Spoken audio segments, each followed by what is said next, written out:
Hi, I'm Andrew Armstrong. Welcome to the back office. Not sure if there's a teardown video or not, because I'm kind of tearing down something and then building it back up.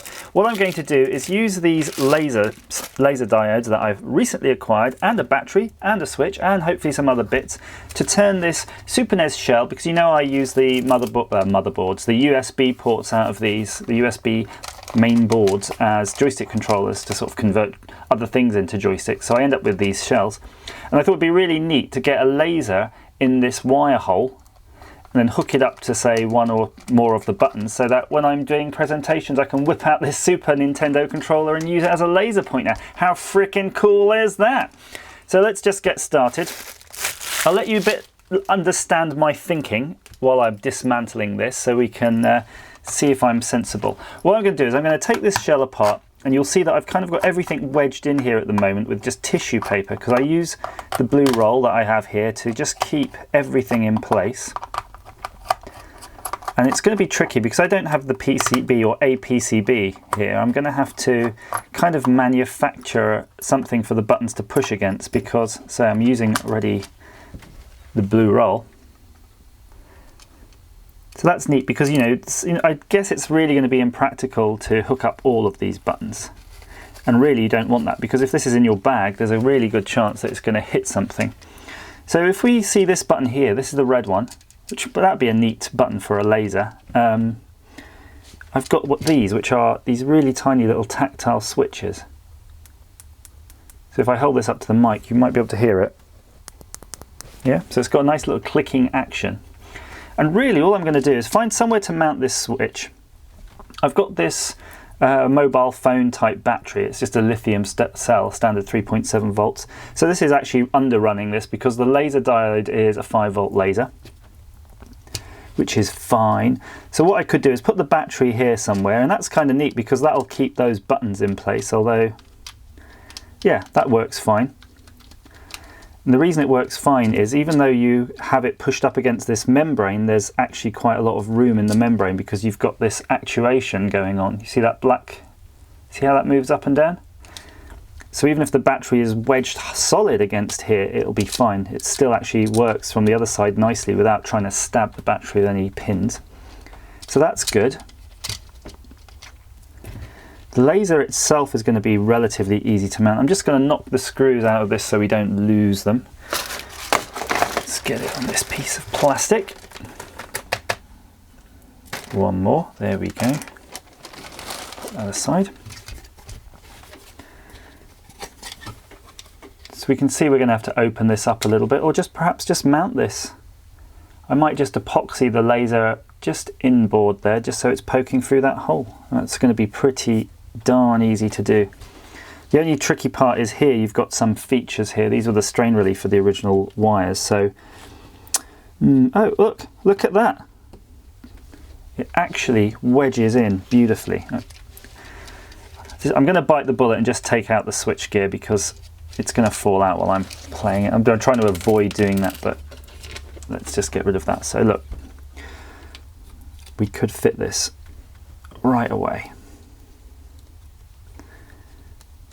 That looks like it's going to work, because it's going to wedge in there pretty nicely. And just a blob of resin should keep that just right. I mean, it's not quite centered enough, but these things rarely are, because you're looking at the whiteboard when you're using it. You're not trying to calibrate the Super Nintendo to make sure the beam is perfectly perpendicular to the unit. So let's see how we could do this with the actual tactile switch. So we have the red button. We'll just focus on this one button. And there's the switch. So clearly that's not going to work directly, because there's an indentation here and it's not going to push our nice little button. So let's do another test. We've got a membrane, of course, for this. There's the membrane, and what if we put the button on our membrane?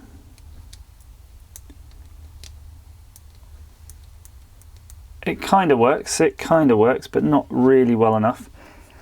So what we'll need, I think I just saw out the corner of my eye, this probably won't work, but if we get something like a washer, you see that'll keep the membrane in place. You can see if I push the button, You can actually see it moving up and down. If I can focus on it. Okay, you can see it there moving up and down. So all I need to do is mount the switch to this washer.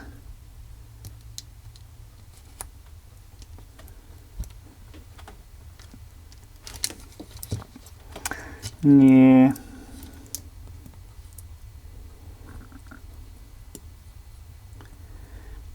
See if I can just wedge it in there so the washer and the switch become one. That'll work nicely. And then I can just glue it all in place.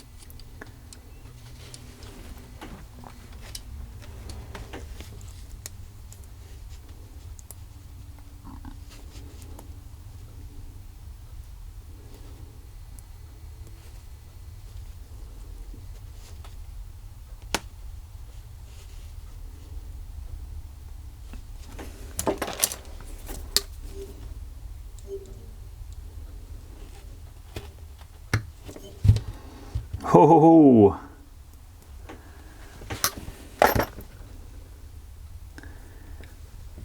it was a bit naughty, it was a little bit rude. Look, it almost broke the switch there. You can see it's trying to break its can, but I have combined switch and washer into one inseparable unit.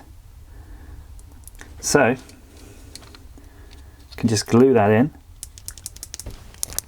Perfection, guys, perfection. And then I can really just shove all the tissue paper back in. So bear with me a moment while I actually mix up some resin and just glue all this in. And we'll resume after the break. Right, because we've actually got rubber here, there is a better way of doing this. Rubber is really sticky with super glue. Does that make sense? I know super glue bonds with most things, but actually it's got a particular affinity for rubber. So as we never need to take these membranes out again, what I'm thinking, I'm just going to glue them all in place, because these buttons, you can see, have an alarming habit of dropping out. So what I'm doing, you see my finger there, I'm just putting a tiniest bit of saliva. I know it's a bit gross, but remember, super glue actually reacts to water. You could use water, but frankly you've got saliva in your mouth. That's fine. I don't think you've got any communicable diseases that anybody's going to worry about. So I'm just going to then put here some super glue on the edge. Ah! Way too much super glue. Don't put nearly as much super glue as I just have. Okay, that was just clearly too much super glue, but okay, it'll still work. Let's hope it hasn't run out to the actual buttons. Nope, it's still fine. I'm going to actually put something down just to sort of keep the unit from sitting on the desk, because I don't really want the buttons to be pushed up too much. I'll tell you what I'll do is I'll put everything in place, and then we'll do the I'll lift it off the bench a little bit. You see here, you see how the buttons are actually getting pushed up? That's what I'm trying to avoid.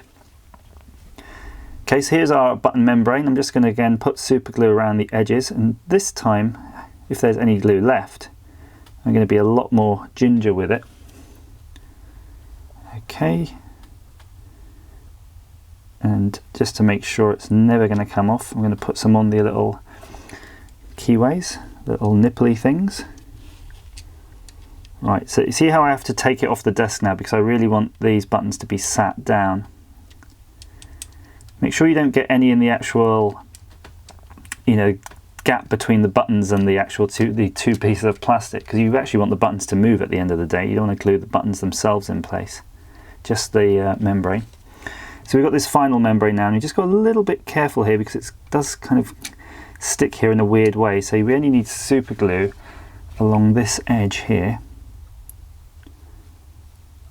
There we go, and then a bit on the sort of keyway part. I'm running out of parts to hold now. There we go. So that's in pretty well. So while I'm still holding it off the bench, what I'm going to do is just put a little blob here. There we go. And I'm just going to put a tiny touch in the edge where it joins, so we know it's definitely adhered. And the same on the other side. Same on the other side again.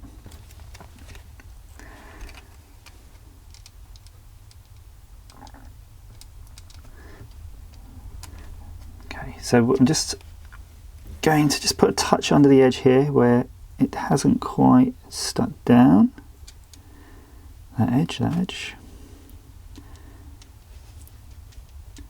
Okay, I think we're pretty good to go. Now we just have our washer of doom here. Not sure how I'm going to pick this washer up if I do this. I need my tweezers. Let me just grab those. Right, found my tweezers.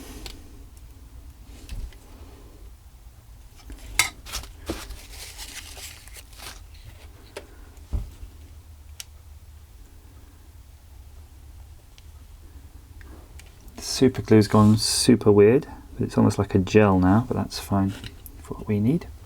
Just going to place this now directly over our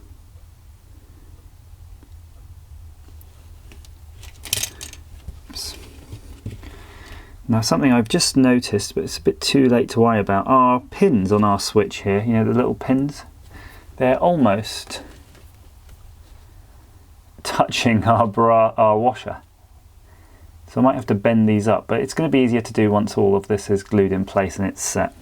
While we're waiting for the glue to set, now we can make this part ready to take the battery. So the problem is, if we put this straight on, you see these pins here, these features will try to stab our battery, which we want to avoid. So what I'm going to do is take my gnarly side cutters, not the good side cutters, and I'm going to just trim these pins off.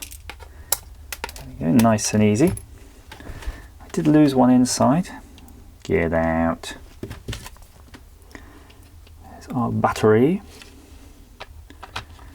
How does that sit? Sounds pretty good. I wonder how much packing we can put under this battery. I'm going to just put a tiny bit of blue paper because we still want a bit of tactile feel on the buttons. You see, if anyone's playing with this, way more. There's loads of room for a battery in here. That's good. I might try to see if I can find some foam, engineering foam, but this will do for now. So just so you get the idea, you can put in a bit above, a bit below. You know it's all going to get wedged in with screws. See that? There we go. And that works quite well. Good. You don't have to worry about that. It all fits. That's the main thing. We just now got to check the polarity of this switch so we can actually start wiring this up. I'm going to get my multimeter. When I say polarity, I don't really mean polarity, I mean the pins. There's 4 pins on here, and unfortunately for us now they're all possibly... Actually, you can just hear that. That works real good. So just to show you, I'm touching on these 2 pins. Remember, it's a surface mount switch, so they're quite diddy. And then as I push down, hear that noise? That's not because I'm necessarily just touching this with these 2, although that does work. If I'm touching this, it's actually because the switch is clicking. You might not be able to hear the click, but you can hear the beep. Great. Onwards, soldering iron on. So the circuit is super simple. We're going to take the power from the... In fact, how will we do this? I'm going to actually unwire this battery altogether because we don't really need it, and I'm going to look for a little piece of wire, and I've got one right in my hands. So using some trusty pliers while the soldering iron's heating, I'm just going to take a bit of wire and get the ends ready. Now would have been a great time to already have our laser fitted, but we haven't, so I'm just going to take the time to wedge that in.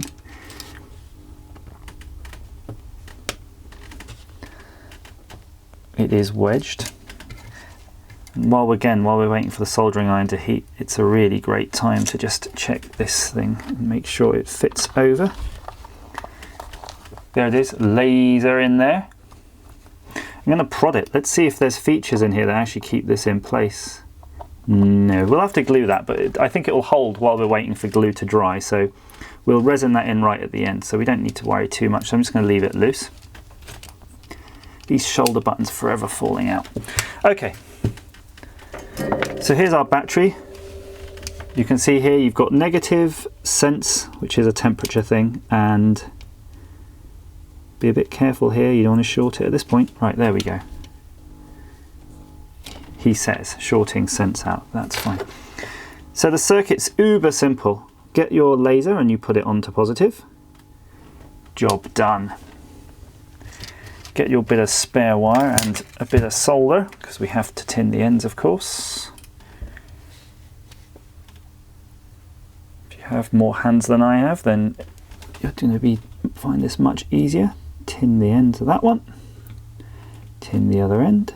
There we go. Let's get our good side cutters and just trim this off. We don't need it too long because, of course, you know that was a surface mount switch we're trying to hook onto, so we really need almost just the tiniest amount we can get away with. So our white wire in this circuit is now the negative, and we know the 2 pins we want to solder to on that surface mount switch. So what I'm going to do is very gingerly try to bend up the pins with my surface mount tweezers, which are great at this sort of thing. See, now the pins are actually sitting up slightly. I'm going to attempt to tin them. Yeah, there we are. Very carefully solder on our 2 wires. I'm going to use the tweezers so you can see how it goes on without my hands getting in the way. The moment of truth. Fire the laser beams. That's pretty darn good. Turn off soldering, and all we need to do now is pack this all in. And I did promise some hot resin action, so let's get some resin mixed while we're waiting. I'm in a little bit 2 minds now. Do I mix resin and try to resin in our laser, or do I sort of pack it first and then do the resin right at the end, because our packing solution might not work out.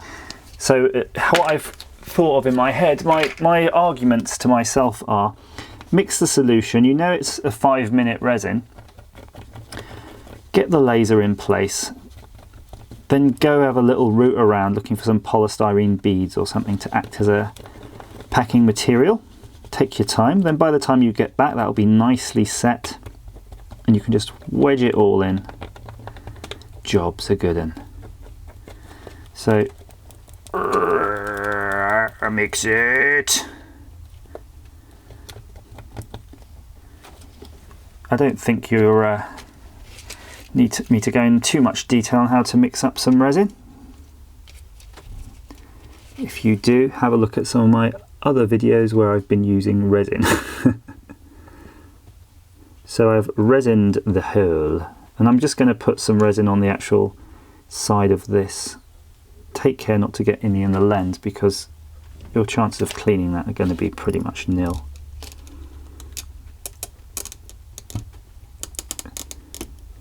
So there it is in place. Just going to check it. Yeah, just right. I seem to put resin like all the places I don't quite need it, so I'm going to just put a tiny blob here between this feature and the brassware. Perfect. Just one last test. That's pretty sweet. Let me go and look for some packing material. I'm back and I'm with my bit of foam and my duct tape. So what I'm going to do, I'm being really quite cautious at this moment because I still have, of course, the laser setting. Just going to take this knobbly feature out because this will stab into our battery. We don't want that. Get that out of the way. So that's our battery sitting real nice and snug. And then we've got these few little wires. I'm just going to try to route them. Don't want them to touch anything. We certainly don't want them to get snagged.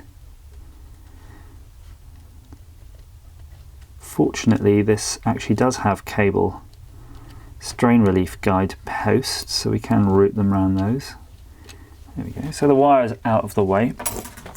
And I'm going to use our bit of duct tape because, one, it was very convenient for me on the shelf. Ah! See, it's so good, it actually stuck to the tweezers. Get off.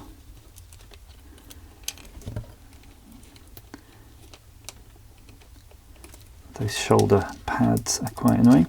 Now, I guess you're asking me, well, how are you going to charge this battery when it inevitably runs out? I'm going to just worry about that when it does, because I have got sort of multiple laser pointers and I can never really remember one ever running out. And because you're only using it for just a few seconds, you know, it really doesn't take that much current, so it'll last really a really long time.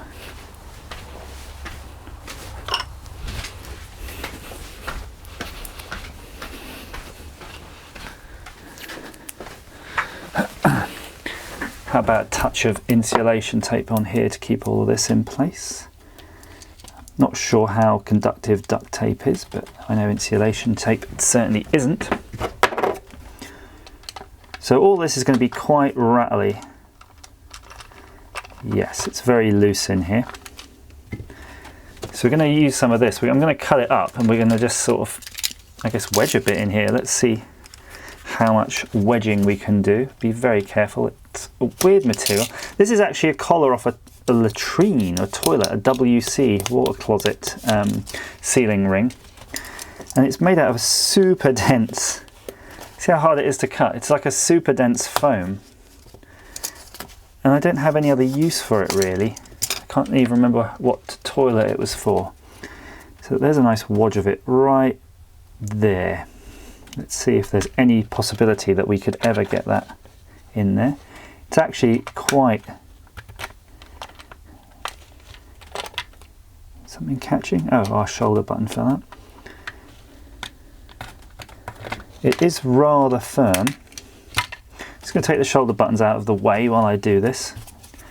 Oh, it's because of the pins here. They're trying to stab into it. Let's get rid of those. We're going to opt for our own solution. Yeah, that works. That's real good. Right, everything's assembled, ready to go. Just going to pop this in and you should be able to screw this up and we're finished. Try not to break your shoulder buttons while you're at it. So there's quite a lot of tension here because of all that material in there, so I'm really squeezing it quite hard. I'm going to have to get in there with the screws very quickly. Might just start at one end and work my way to the other. Obviously working under so much tension isn't great if you can avoid it, so perhaps you might have a better packing solution than I, but I'm just going to roll with it.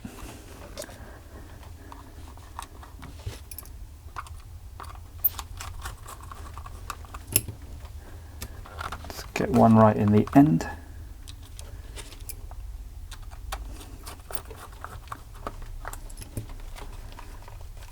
Almost there.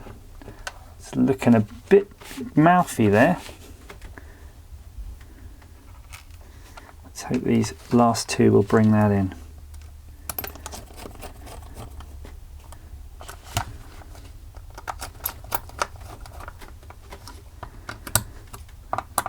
Final pass, just check all those screws. Nice seal all the way along. Moment of truth. Pew, pew, pew, pew. Luke, I am your father. Yeah, damn good. That's damn fan. I can't think of a cooler laser pointer you can have. I love this actually. I'm just sort of mesmerized by it. I have another spare shell. I'm almost thinking while I've got all this gear out, I think I might just need to make another one. It's damn good. See what happens if someone really pushes the buttons hard. See how they sort of go in? They're a bit foamy, they're not getting broken. Up, down, left, right, all that still works. The L button, the shoulder buttons aren't looking too healthy. Maybe take a bit more care on the shoulder buttons. I can't have packed those out right, or maybe I just didn't put them in right. Yeah, maybe a bit of foam. A little bit of foam behind the L and the R buttons will give you a better tactile feel. Please feel free to leave comments down below. If you're going to make one of these, or if you have made one of these, please, I'd love to hear about it. Click subscribe, that way I know you're enjoying my videos. And what I would really like to do, I'm near the end of my videos, please leave a comment, let me know what other sort of videos you'll find useful, and I'll make some more like that. As ever, thanks for watching.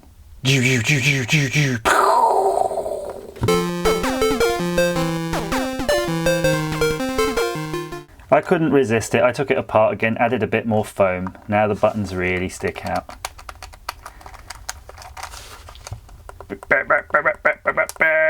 Just made another one. This time I use the R button as the activator. This works pretty good too.